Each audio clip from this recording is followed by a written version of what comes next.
नमस्कार, मैं प्रियंका राणा @प्रियंका ऑफिशियल 012 आवाज़ हमारी। मेरे YouTube चैनल से जुड़ने के लिए नीचे दिए गए सब्सक्राइब बटन को ज़रूर दबाएं, बेल आइकॉन को दबाना ना भूलें। वीडियो पसंद आए तो लाइक का बटन ज़रूर दबाएं। आज का मुद्दा, भारत जोड़ो यात्रा पर फिर से उठे सवाल। कई सवाल पहले से उठ रहे हैं। पहले भी कितने नेताओं ने ये बोला कि क्या राहुल गांधी इतना लंबा चल पाएंगे, क्या राहुल गांधी विदेश तो नहीं चले जाएंगे बीच में छुट्टियां मनाने के लिए। और आज अनुराग ठाकुर ने राहुल गांधी पर टिप्पणी करते हुए कहा कि भारत को तोड़ने वाले, जो भारत को तोड़ने की बात करते हैं, आज भारत को जोड़ने के लिए निकले हैं। उसके ऊपर चिदम्बरम ने पलटवार करते हुए ये बोला कि गोली मारो किसने कहा था। बात फिर से वही आती है कि आखिर बीजेपी कहना क्या चाहती है। बार बार कितना पैदल चल सकती है, आखिर विदेश यात्रा पर जाना उनको इतना खल क्यों रहा है। आखिर ऐसी क्या बात हो गई अचानक से कि कोविड का इतना हल्ला हो रहा है। चारों तरफ जितने भी आप न्यूज़ चैनल खोलेंगे, आज से पहले कोई भारत जोड़ो यात्रा नहीं दिखा रहा था, लेकिन अचानक से कोविड का एकदम से एंट्री होना भारत के अंदर, और इसके ऊपर अचानक से, क्योंकि सुखराम मांडवी के खुद के ट्वीट हैं, 20 तारीख तक उनको कोई कोविड की ऐसी आशंका नहीं थी, ना ही कोविड के बारे में वो चिंतित थे। वो 20 तारीख तक भी मोदी जी की यात्रा जो त्रिपुरा और मेघालय में हो रही थी उसी के ऊपर ट्वीट कर रहे थे, उनकी फोटो डाल रहे थे, जिसके अंदर वो बिना मास्क और बिना किसी प्रोटोकॉल के वो यात्रा कर रहे थे। 20 तारीख को अचानक से उनको राजस्थान के 3 सांसद पीपी चौधरी, निहाल चंद और देवजी पटेल एक चिट्ठी लिखते हैं कि भाई राजस्थान के अंदर इतनी ज़्यादा महामारी बढ़ जाएगी और देश के अंदर हेल्थ इमरजेंसी लगानी ज़रूरी है, तुरंत आप राहुल गांधी को चिट्ठी लिखिए।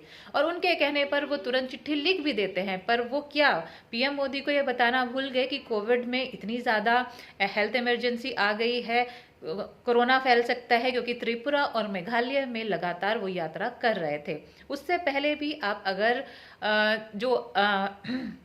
सुखराम मांडवी जी हैं, उनके ट्वीट आप चेक कर सकते हैं। जो आपके हेल्थ मिनिस्टर हैं उनके ट्वीट चेक कर सकते हैं। वो टीबी के ऊपर बात कर रहे हैं, टीबी को कैसे क्योर कर रहे हैं, कैसे करना चाहिए, उसके ऊपर ट्वीट चल रहे हैं। प्रधानमंत्री के लिए ट्वीट कर रहे हैं, लेकिन कहीं भी कोविड का कोई जिक्र नहीं है। चलिए, ये तो हो गई आपकी हेल्थ मिनिस्ट्री की बात। उनको कोई जानकारी नहीं थी। 20 तारीख को अचानक से उनके अंदर कोरोना को लेकर चिंता जाग जाती है। उसके बाद आप प्रधानमंत्री मोदी जी के ट्वीट देख लीजिए, उसके बाद आप अमित शाह जी के, एविएशन मिनिस्टर के ट्वीट देख लीजिए। किसी को भी कोई ऐसी ट्वीट के अंदर कोई जानकारी नहीं थी, ना कोई ऐसी चिंता थी। 20 तारीख के बाद ही ले लीजिए, लेकिन अभी तक भी कोई गाइडलाइंस या एडवाइजरी अभी तक हमारे स्वास्थ्य मंत्रालय से जारी नहीं हुई है। लेकिन हाहाकार मच गया है कि मास्क नहीं लगा रहे हैं, राहुल गांधी मास्क नहीं लगा रहे हैं, क्योंकि पीएम मोदी जी मास्क लगा करके कुछ पिक्चरों में सामने आए। हालांकि शादी के अंदर उन्होंने कोई प्रोटोकॉल फॉलो नहीं किया। एक शादी की वीडियो वायरल हो रही है जिसके अंदर वो बिना मास्क और ना कोई प्रोटोकॉल के वो फॉलो कर रहे हैं, और आम लोगों के साथ खूब भीड़ के साथ वहां पर आ जा रहे हैं। तो इस तरह की बातें, ये जो डबल स्टैंडर्ड की बातें हैं, ये बीजेपी लगातार करती आ रही है। एक चेहरा उनके लिए, कांग्रेस के लिए अलग है, अपने लिए अलग है। आखिर ऐसा क्यों? ये सिलेक्टिव लोगों को ही क्यों टारगेट किया जाता है? एजेंट्स के थ्रू सारी बुकिंग्स की, जो ट्रैवल बुकिंग्स होती हैं, उनकी सारी जो भी डिटेल्स होती हैं, सारा कुछ उनको भेजा जाता है। अगर उनको पता है, अगर बीजेपी को ये पता है कि राहुल गांधी देश छोड़ करके छुट्टियां मनाने के लिए कहीं विदेश जाने वाले हैं, तो वो सार्वजनिक क्यों नहीं करते हैं? आखिर क्यों उनके नेता बार बार राहुल गांधी को ये बोलते हैं कि ये लोग बीच में अपनी भारत छोड़ो यात्रा छोड़ करके विदेश में घूमने चले जाएंगे। चलिए घूमने भी चले जाएंगे, अगर छुट्टी भी मनाते हैं तो भी क्या छुट्टी मनाना कोई अपराध है? क्या बाकी लोग छुट्टी नहीं मनाते हैं? जिसका घर परिवार होता है, क्या वो अपनी फैमिली के साथ छुट्टी नहीं मनाता है? क्या कोई भी आदमी जो भी काम करता है किसी भी फील्ड के अंदर या किसी भी राजनीति में भी हो, क्या वो अपनी फैमिली के साथ छुट्टी नहीं मनाता है?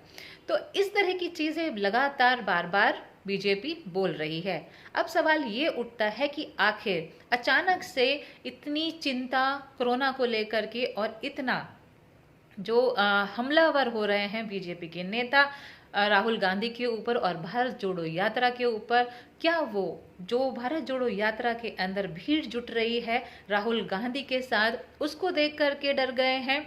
क्या उनको अब कोई ऐसे मुद्दे नहीं मिल रहे हैं जिससे कि वो भारत जोड़ो यात्रा की या राहुल गांधी की कोई आलोचना कर सके? क्योंकि इस बार राहुल गांधी के अगर आप भाषण सुने, बहुत सधे हुए भाषण दे रहे हैं, कोई भी उन्होंने ऐसी बात नहीं कही जिसको ट्रोल कर सके बीजेपी, या बीजेपी को ऐसा कोई मौका मिले कि वो उसके ऊपर टीवी चैनल्स पे डिबेट कर सके और उनको ये साबित कर सके कि राहुल गांधी आखिर देश की तोड़ने की बात कर रहे हैं या फिर देश के खिलाफ कुछ बातें कर रहे हैं।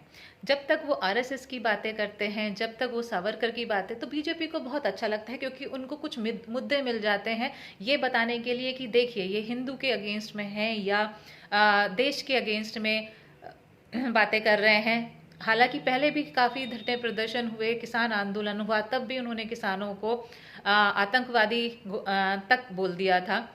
बाद में जो आपका बिल था वो वापस ले लिया था किसान आंदोलन के बाद, लेकिन जब तक किसान आंदोलन चला तब तक भी वो लोग उनको आतंकवादी ही बताते रहे, कभी उनको सीरियसली नहीं लिया।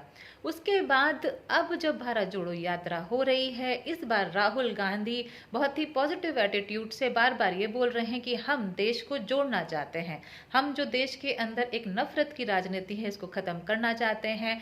हिंदू मुस्लिम सब लोगों को साथ, जितनी भी कम्युनिटीज़ हैं, जितनी भी जातियां हैं, सबको एक साथ जोड़ करके उनके मूलभूत समस्याएं जैसे कि बेरोजगारी, जैसे कि महंगाई, महिला आरक्षण, किसानों का मुद्दा, और एमपी के अंदर काफ़ी सारे जितने भी स्टेट्स में राहुल गांधी इस बार जा रहे हैं। कि मीडिया ये सवाल पूछती थी, लेकिन आजकल मीडिया आप लोग जानते ही हैं बिल्कुल चुप है।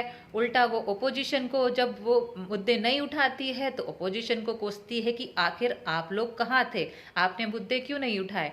जब मुद्दे उठाते हैं तो उनसे ये कहा जाता है कि आप कोविड में प्रोटोकॉल फॉलो नहीं कर रहे हैं, मास्क नहीं लगा रहे हैं, जबकि देश के अंदर और दूसरी यात्राएं और दूसरे जो आपके इलेक्शन भी हुए हैं, सब चीज़ें हुई हैं, कहीं पे भी कोई भी प्रोटोकॉल या ऐसी कोरोना की चिंता नहीं जताई गई जहां पर इतना ज़्यादा कोई भी परेशानी हो लोगों को या इस महामारी में बढ़ने की कोई चिंता या उसकी कोई एडवाइजरी या उसके प्रोटोकॉल्स कुछ भी फॉलो करने के लिए नहीं बोला गया, ना कोई देखा गया।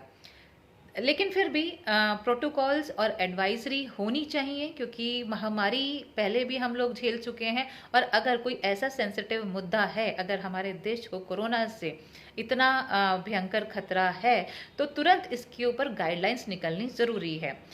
एविएशन मिनिस्टर अभी तक कोई भी जो फ्लाइट्स आ रही हैं या डोमेस्टिक फ्लाइट्स ले लीजिए, इंटरनेशनल फ्लाइट्स, अभी तक भी कोई ऐसे स्ट्रिक्ट कदम नहीं उठाए गए हैं एविएशन मिनिस्टर की तरफ से जिसमें ये दिखाई दे कि हाँ प्रोटोकॉल्स फॉलो करने स्टार्ट हो गए हैं, सोशल डिस्टेंसिंग मेंटेन हो रही है, या पहले जिस तरह से एक सीट छोड़ करके दूसरे सीट पर बैठना होता था, इस तरह की गाइडलाइंस अभी तक एयरलाइंस में कहीं नहीं दिखाई दी। हाँ, भारत जोड़ो यात्रा में ज़रूर बोला जा रहा है कि सोशल डिस्टेंसिंग क्यों फॉलो नहीं करी, क्या किसी स्कूल में इस तरह की गाइडलाइंस आई हैं, स्कूल की छुट्टियां हुई हैं, या छोटे छोटे बच्चे नर्सरी स्कूल के बच्चे भी अब स्कूल जा रहे हैं, उनकी ट्रांसपोर्टेशन या कहीं भी सोशल डिस्टेंसिंग आपको दिखाई दे रही हो, आप अपने आसपास देखिए, कहीं भी कोई ऐसी गाइडलाइंस हैं जहां पर ये बताया गया हो कि कोविड की बहुत ज़्यादा परेशानी होने वाली है या हमें बहुत ही चिंताजनक स्थिति हो गई है, कि इसमें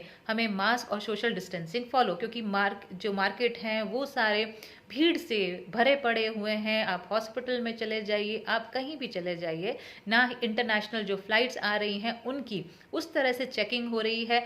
क्या हम देश के साथ खिलवाड़ कर रहे हैं? क्या हम कोरोना महामारी को फिर से नज़रअंदाज कर रहे हैं?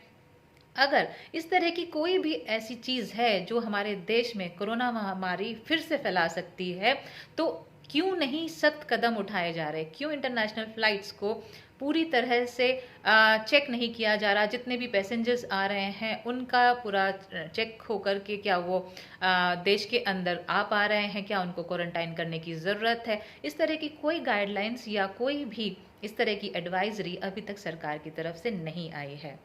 आखिरकार कोरोना महामारी को लेकर के क्या प्रधानमंत्री मोदी या हमारा स्वास्थ्य मंत्रालय या होम मिनिस्टर या फिर हमारे एविएशन मिनिस्टर वो पहले जैसे फर्स्ट वेव या सेकंड वेव में लापरवाही बरती गई, क्या वैसी ही लापरवाही इस बार भी बरतना चाहते हैं? क्या ये सिर्फ भारत जोड़ो यात्रा तक ही सीमित रहेगी? भारत जोड़ो यात्रा से ही शायद सारा कोविड हमारे देश के अंदर फैलेगा? बाकी जो इतनी सारी चीज़ें हमारे देश के अंदर नॉर्मल तरीके से हो रही हैं, क्या उससे कोविड नहीं फैलेगा? तो इस तरह की चीज़ें, इस तरह के मुद्दे बहुत ही विचार करने वाले हैं। और देश में अगर इस तरह की चीज़ें होती हैं या इतना सेंसिटिव मुद्दा है कोविड महामारी को लेकर के, इस पे राजनीति ना होकर के अगर देश की भलाई के लिए सोचें, अगर नागरिकों के लिए सोचें, क्योंकि जिस तरह से बिहार में या दूसरे स्टेट्स में, उत्तर प्रदेश में या दूर दूर तक जो मुंबई से भी आते हुए आपने देखा, बहुत लोग रोजगार के लिए मुंबई जाते हैं या दूसरे स्टेट्स में जाते हैं, वहाँ से जब एकदम से लॉकडाउन लग गया था, किस तरह से बैग पर बच्चों को सुला करके महिलाएं और जो आदमी थे वो साइकिल पे और न जाने कैसे कैसे पैदल चल करके पैरों में छाले पड़े, हमने देखा था। तब भी हमारा देश तैयार नहीं था और शायद आज भी हमारा देश तैयार नहीं है, क्योंकि जो सेंसिटिविटी है इस मुद्दे को लेकर के वो अभी भी कहीं नहीं दिखाई। अगर मेरी वीडियो आपको पसंद आई हो तो मेरे चैनल को सब्सक्राइब ज़रूर करें, लाइक का बटन ज़रूर दबाएं और बेल आइकॉन को दबाना ना भूलें। धन्यवाद।